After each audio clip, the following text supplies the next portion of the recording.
Call came at 11:47 in the morning while I was standing in a funeral home on the east side of Columbus picking out a casket for my wife of 31 years. Not my second wife.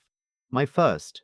Lorraine, the woman who had raised our daughter, who had made pot roast every Sunday without fail, who had died of a stroke on a Tuesday in November, like it was just another thing that happened in the world. I had my phone on silent. I always had my phone on silent in places like that.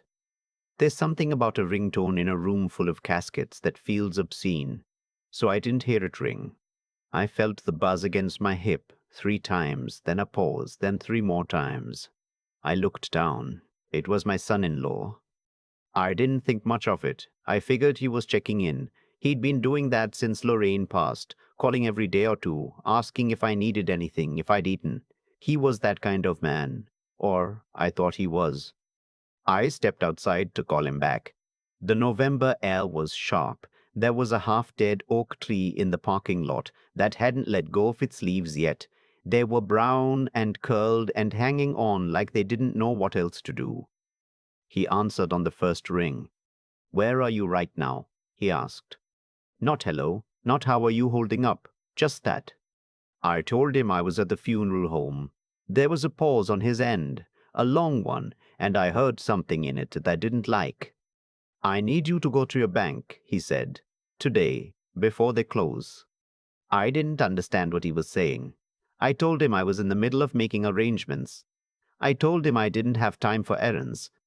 "Dad," he only called me that when something was serious. "She moved the money. Your joint account with Lorraine, she transferred it this morning, all of it." I stood in a parking lot for a long time after he said it. The oak tree didn't move. The sky was the color of old dishwater.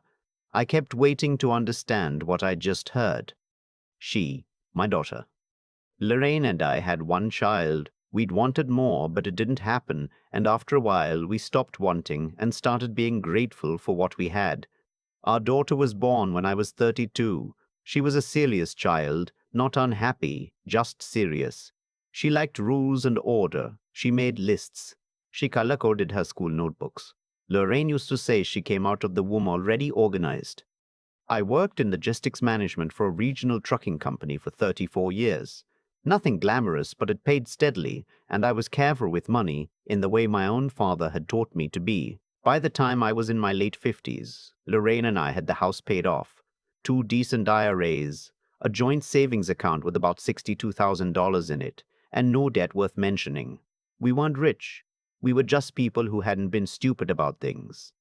Lorraine handled most of the day-to-day finances. She paid the bills, tracked the accounts, kept the spreadsheet she'd been maintaining since 1994 on a yellow legal pad and then later on a laptop. I knew the passwords because she'd written them in a small notebook she kept in the kitchen drawer next to the phone chargers. I never needed to use them. I trusted her completely, and she trusted me. When she had the stroke, she was sitting at the kitchen table with her morning coffee. I was in the garage. I heard the cup hit the floor. By the time I got inside, she was already gone, or as close to gone as a person can be while still breathing. She died 4 days later in the hospital without ever regaining consciousness. I am 63 years old, and I had never thought about what my life would look like without Lorraine in it. I understand now that was a failure of imagination on my part. You should think about those things. You should look at them straight, because when they come fast, and you don't get time to adjust. My daughter flew in the same day Lorraine was taken to the hospital. She handled things efficiently, the way she always did. She called the right people. She made the right calls. She organized the meals that neighbors brought over and labeled them in the fridge with masking tape and a Sharpie. She was competent and present, and I was grateful. What I didn't notice, because I was barely functional and my wife was dying in a hospital 30 minutes away, was that my daughter had started spending a lot of time on Lorraine's laptop. The account she transferred the money to was in her name only. She did it on the morning of the 3rd day after Lorraine passed, while I was at the funeral home. $61,400 and some dollars. She wired it from our joint savings to a personal account she had at a different bank in Phoenix where she lived. The transfer posted at 10:22 a.m. My son-in-law found out because he noticed it on their shared finances app. He and my daughter had a joint account of their own, but this was a separate account, one he hadn't known existed. He confronted her that morning and she told him it was money her mother had promised her, that it was her inheritance, that it was hers to take. Then she got on a plane. She didn't call me. She didn't text me. She flew back to Phoenix while I was standing in a funeral home, choosing between a mahogany casket and a bronze one for the woman who had raised her. I found all this out standing in that parking lot with a dead oak tree and a sky that looked like something wrong. My son-in-law told me he was sorry. He said it more than once. I believed him. I still believe him. He's a decent man in a complicated position, and I think he handled it the only way an honest person could, by telling me the truth as soon as he knew it. I drove myself to the bank. The branch manager was a woman about my daughter's age. I sat across from her desk, and I explained the situation as calmly as I could, which probably wasn't very calm, because at some point she handed me a box of tissues and I didn't refuse them. She told me that since the account was a joint account, my daughter had full legal authority to transfer those funds. There was nothing the bank could do to reverse it unilaterally. She was sorry. It was a legal transaction. I asked her to document everything, the timestamp, the transfer amount, the destination account number.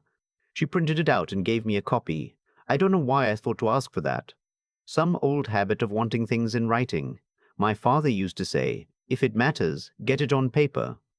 I called an attorney that afternoon. I found one through a friend of a friend, an estate attorney in Columbus who had dealt with cases like this before. She told me that what my daughter had done might constitute conversion of marital assets, particularly since the funds were community property held jointly at the time of Lorraine's death, and the estate had not yet gone through probate. She told me to gather all documentation. She told me not to contact my daughter directly. I went home to an empty house and sat at the kitchen table where Lorraine had her stroke. I don't know how long I sat there. It got dark outside. I didn't turn on any lights. I thought about a summer about 15 years ago when my daughter was in her mid-20s and had just gotten her first real job and called me to say she'd opened a Roth IRA and wanted my advice on which index funds to choose. I'd spent an hour on the phone with her walking through it. I remember being proud. I remember thinking we had done something right. I'd thought about a lot of things that night. None of them helped. She called me 4 days later, the day before Lorraine's funeral. I almost didn't answer. My attorney had told me not to initiate contact, but she hadn't said I couldn't take a call. Or maybe she had, and I just wanted to hear my daughter's voice. Even then, even after. Dad, she said, I'm here. I know you probably talked to him. She meant her husband. I know what he told you. He told me the truth, I said. There was a pause. Mom wanted me to have that money. She told me years ago that it was meant for me. You two never updated your wills and I was protecting what was mine. I had 31 years of marriage to Lorraine. I knew every conversation she'd ever had about money, about inheritance, about who got what. Lorraine had never said any such thing, not once, not to me, and not, I would have bet my life on it, to our daughter. Lorraine believed in fairness. She believed in doing things properly and legally and with documentation. She would have been appalled. I told my daughter that. She said I was wrong. She said I hadn't known everything about her mother. She said that toward the end, Lorraine had confided things in her that she'd never told me. I asked her to come to the funeral. She said she didn't think she could, that it was too hard, that she needed space to grieve in her own way. I hung up the phone and went to bed and lay in the dark for a long time, staring at the ceiling on Lorraine's side of the room. Lorraine's sister came for the funeral. She drove 12 hours from Knoxville, and she sat next to me in the front pew and held my hand during the service without saying anything. She didn't need to say anything. We'd known each other for 33 years. She asked me quietly afterward where my daughter was. I told her she hadn't been able to make it. Lorraine's sister is a small woman with silver hair and a gaze that cuts through everything decorative and goes straight to what's real. She looked at me for a moment and then she nodded once and said, I see. And I think she did. The people who came to that funeral were people who had known Lorraine for decades. Neighbors, women from her book club, the couple from down the street who had watched our daughter grow up, who had given her graduation gifts and birthday cards. None of them asked where she was. Maybe they'd already heard something. Maybe they were just being kind. My son-in-law came. He sat in the back. He'd driven 3 hours from where he and my daughter had a second property outside Dayton. I found out later she had been staying there, not Phoenix, which meant the claim about flying home had been something else entirely. He didn't say much. He just showed up. I was glad he did.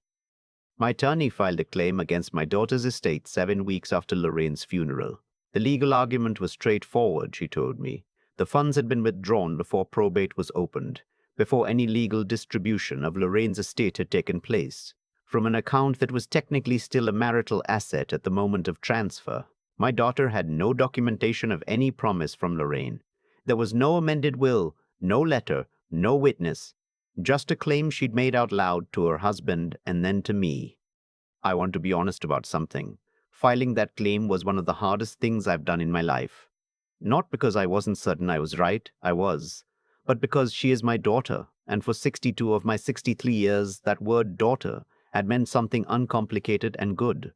It meant Sunday dinners and college drop-off and walking her down the aisle 12 years ago to a man I genuinely liked. It meant a relationship I had believed was solid. You don't find out what a relationship is made of until there's something worth taking. That's a hard thing to know about yourself and about the people you love. The mediation took place in February. My daughter hired an attorney in Columbus. She'd had to come back to Ohio for this, which I suspect she hadn't planned on. We sat on opposite sides of a conference table, and I looked at her, and she looked at the table, and neither of us said anything that wasn't filtered through our attorneys. She returned the money, all of it, not because she wanted to, because her attorney told her the documentation was clear and the likelihood of prevailing was low and a settlement was in her best interest. It took 4 months. It cost me about $8,000 in legal fees, which I absorbed from what I got back. She did not apologize. Not in writing, not in person, not in any form I'm aware of. My son-in-law filed for divorce in March. He called me to tell me before she did. Actually, she never told me at all. I only know because he called.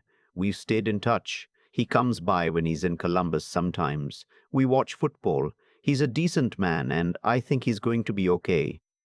I don't know what to say about my daughter. I've thought about it more times than I can count, trying to find the version of events that makes her make sense.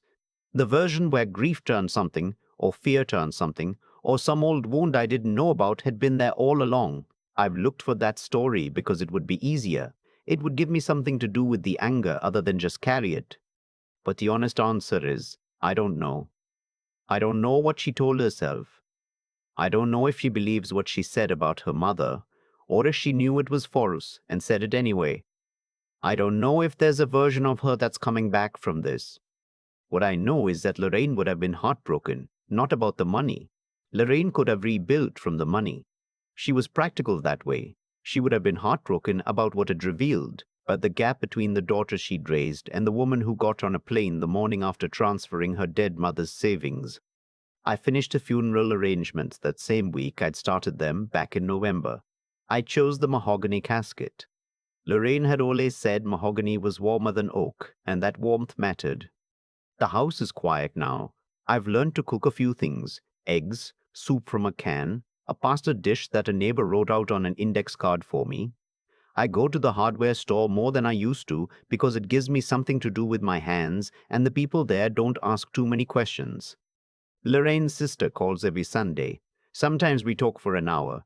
She's been a steady thing in a year that has had really few steady things, and I don't take that for granted. There's a probate judge in Franklin County who finalized Lorraine's estate in late spring. Everything was handled correctly. Everything was documented. The IRAs transferred cleanly. The house is mine outright. The legal fees were the only real damage, and I've stopped thinking about them. My daughter and I have not spoken since mediation. I don't know if that's permanent. I don't make predictions about things like that anymore. I've learned that I'm not a reliable forecaster when it comes to the people I thought I knew best. What I do know is this: I wake up every morning in the house I built with Lorraine, in the town where I've lived for 40 years, with the lights on and the bills paid, and everything in order. I make my coffee. I sit at the kitchen table. Some mornings I think about Lorraine and it's like a clean ache, present and familiar and almost bearable. Some mornings I think about my daughter, and it's something else, something I don't have the right word for yet. But I get up, I make the coffee, I sit down. That has to be enough for now, and most days it is. I've been thinking about what my father used to say about money. He said it was a revealer, not a corrupter, a revealer. It doesn't change who a person is, it just removes whatever they'd been using to cover it. I didn't fully understand that when he said it. I understand it now. What happened after Lorraine died wasn't caused by grief, even though I tried for a long time to tell myself it was. Grief doesn't wire $61,000 to a private account at 10:22 in the morning. Grief doesn't get on a plane. Grief doesn't look across a mediation table and offer nothing, not a word, not a look, not any acknowledgement that something real had been broken. What sat across that table from me wasn't grief. It was a choice, and choices have weight. They land somewhere, eventually. That's the part I've had to reckon with. Not just what my daughter did, but what it required of me afterward. Because the easier thing, the thing I was tempted to do in those first weeks, was to absorb it quietly, to tell myself she was in pain, to let it go unchallenged, the way you let a lot of things go unchallenged when you're 63 years old and your wife just died and you don't have much fight left in you. I could have done that. Part of me wanted to, but I had a piece of paper my attorney told me to get. I had a timestamp and a transfer amount and a destination account number printed out at a bank branch by a woman who handed me tissues across her desk. I had documentation, and documentation, I've learned, is a form of honesty. It's what you hold on to when someone is trying to rewrite what actually happened. I called my attorney. I filed the claim. I sat through mediation. I did what needed to be done, and I did it without shouting, without threatening, without any of the things a person in that much pain might reasonably have done. That steadiness wasn't something I was born with. It's something Lorraine modeled for 31 years, the kind of quiet, persistent clarity that doesn't make a show of itself, but doesn't yield either. She was the most precise person I've ever known. I was trying to honor that. There's something I want to say to anyone listening who's in the middle of something like this. Not the money part, specifically, but the part where someone you loved turns out to be someone you didn't fully know. The disorientation of that is real. It shakes something foundational that is real. It shakes something foundational, and the temptation is to either collapse into it or harden against it completely. To decide you were a fool and the world is what it is and trust nothing. I don't think either of those is right. I think what's right is harder. It's staying honest about what you saw, doing the practical thing even when it's painful, and then continuing to live with your eyes open. That's not wisdom I invented. That's just what I watched Lorraine do every day for 3 decades. She paid attention, she kept records. She didn't let sentiment override what she knew to be true, and she didn't let hardness override what she still believed was worth caring about. I'm trying to do the same. Some mornings I manage it better than others. The account is restored. The house is mine. The legal matter is closed. What isn't closed, what I suspect will never be fully closed, is the question of my daughter. I don't know what she is to me now. I don't know what I'm supposed to call what's left between us. But I know what I won't do. I won't pretend it didn't happen. I won't rewrite it to make myself feel better or to make her easier to love from a distance. Whatever comes next has to start from what's true. That's the only ground I know how to stand on.